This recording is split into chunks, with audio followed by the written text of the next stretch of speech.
안녕하세요. 거실연명 은하살롱의 은하수입니다.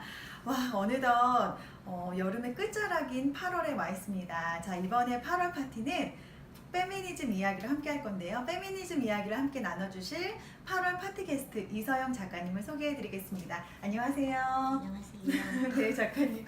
저희 오늘 처음 뵈었어요. 그쵸? 네. 처음 뵙겠습니다. 굉장히 어색하지만 그래도 굉장히 좀 긴장도 되고 되게 좀 설레는 인터뷰가 될 것 같아요. 자, 먼저 저뿐만이 아니라 그리고 살롱 식구들 그리고 이 화면을 보고 계실 많은 분들에게 이서영 작가님 소개와 어떤 예술 활동을 하시는지 소개 좀 부탁드릴게요.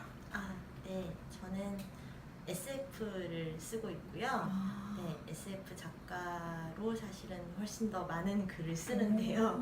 그런데 이번에는 사실 그리고 그거와는 별개로 이제 SF에 대한 글을 쓰는 것과는 또 별개로 저는 페미니스트로 꽤 오래 그냥 살아왔는데 이번에 페미니즘에 관련한 책을 내게 되었어요. 그래서 그런 차원에서 이제 이 은하살롱에서 불러주셔서 나오게 되었습니다. 네, 이번에 그 책을 출간하셨어요. 바로?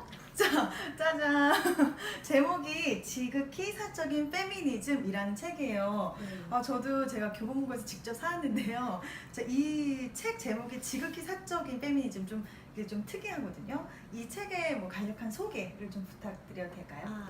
네, 이렇게 책은 저희는 줄여서 저자들은 지사페라고 줄여서 부르고 있는데요.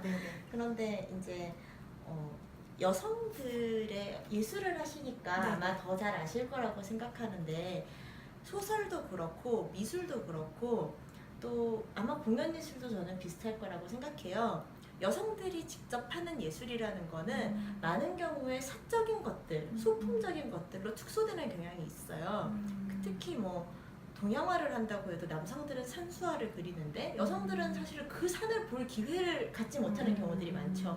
초충도를 그리면 그건 소품이라고 이야기를 한다던가 결혼생활 같은 제인 오스틴 같은 작가들이 결혼생활 같은 작품을 그리면은 이건 소품이라고 이야기를 하는 식의 여성들의 관심사들을 사적인 영역으로 축소하고 여성들의 시각을 사적인 것으로 이야기를 하는 그런 사회적 풍토라는 걸 되게 오랫동안 가지고 왔다는 거죠. 근데 그런 차원에서 봤을 때 실제로 이 사적인 것들은 이 여성들한테 세계가 사적이라고 이야기를 할지언정 우리한테 되게 공적인 것들이었던 거죠. 그래서 저 이 안에 지금 4명의 여성이 같이 공저자로 책을 썼는데 박소현님께서는 그 결혼을 하고 아이를 키우는 여성의 삶에 대해서 사실 이것도 되게 사적인 것으로 축소되어서 이야기되는 것들이죠. 하지만 이것이 사적이지 않다는 거, 되게 공적인 화제라는 거는 당연히 우리가 알고 있는 것들이잖아요. 그런 차원에서 여성으로서의 어머니와 육아의 삶, 그것이 그리고 그녀 자신에게는 어떻게 영향을 미치는지에 대해서 쓰셨고, 오빈나리님은 이제 여성 게이머로서의 자기에 대해서 쓰셨어요. 그러니까 게임을 한다는 것도 되게 취미고 사적인 활동이겠죠. 하지만은 그 게이머로서의 자기 자신이 여성이라는 정체성과 어떻게 그걸 결합시키는지에 대한 이야기를 쓰셨고, 그리고 홍혜은님은 여성이 제일 처음 만나는 여성은 말하자면 동지로서 혹은 적대자로서의 여성은 엄마일 거란 말이죠.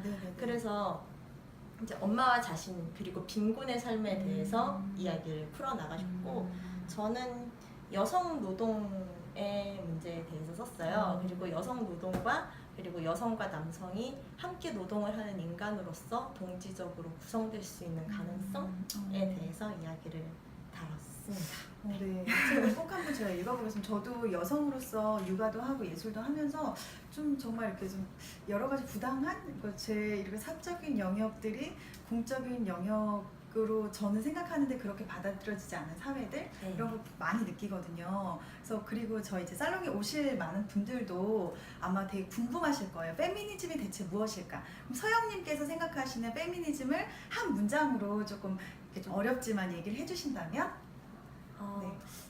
성차별이라는 게 존재하잖아요. 그 성차별 이데올로기 혹은 이제 그런 거에 근거한 성적 억압들을 없애기 위한 이론이자 운동이라고 아, 네. 얘기를 할 수 있을 것 같아요. 정말 좀 뭔가 가슴이 이렇게 좀 뛰는 것 같아요. 뭔가 알고 싶은 분야고 저도 딸을 키우는 엄마 입장으로서 제가 좀 잘 공부를 좀 해서 딸에게 어떤 딸을 이야기를 키우시는군요. 네, 그래서 어떤 이야기를 이 시대에 해줄 수 있을까 되게 고민도 되고 그래서 좀 기대가 되는데요. 이처럼 다음 주 일요일날 저희가 파티잖아요. 네. 이제 저희 살롱에 이제 참석자분들이 오실 텐데 어떤 마음으로 오셨으면 좋겠는지 한마디 얘기해 주시겠어요?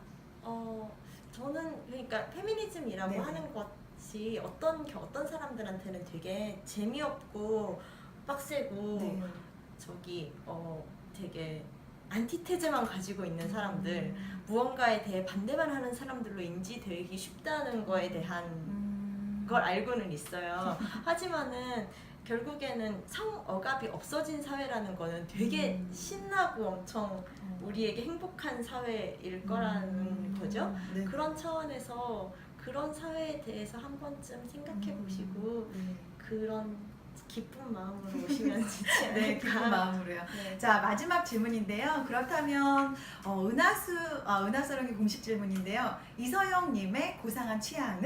네. 네. 저의 취향으로는 북코딩이 있습니다. 아, 북코딩이요? 네. 네. 그러니까 애니멀 호더라는 이야기를 하죠. 이건 네. 범죄인데요. 네. 애니멀 호더는 고양이나 개나 이런 네. 동물들을 입양을 해서 네. 제대로 케어하지 않고 방치하는 걸 애니멀 호더라고 불러요. 그러니까 막 네네네. 집에 고양이 20마리 있는데 막 네. 제대로 못 키우고 이러는 뉴스에서 사람들 봤어요. 있잖아요. 네. 하지만 저는 네. 그런 것을 책에게 하고 아, 있어요. 책에게요? 네, 책을 제가 생각하기에는 한 달에 한 적어도 12만 원 이상을 책에 쓰는 것 같아요. 물론 그 책을 다 읽을 수 없죠. 그리고 저희 집에는 제가 읽지 않고 방치한 한 번도 펼쳐보지 못해서 손때 묻지 못한 책들이 매일매일 늘어가고 있습니다. 네. 코딩이라고 얘기하시나요? 북호더라고들 흔히 불러요. 아, 네. 네네. 네, 정말 그렇습니다. 고상한 취향 가지고 계십니다. 자, 그렇다면 저희 이서영님과 함께할 8월 파티 페미니즘 이야기 저희 다음 주 일요일 27일이에요. 4시에 은하살롱에서 만나겠습니다. 은하살롱 파티에 오세요. 감사합니다.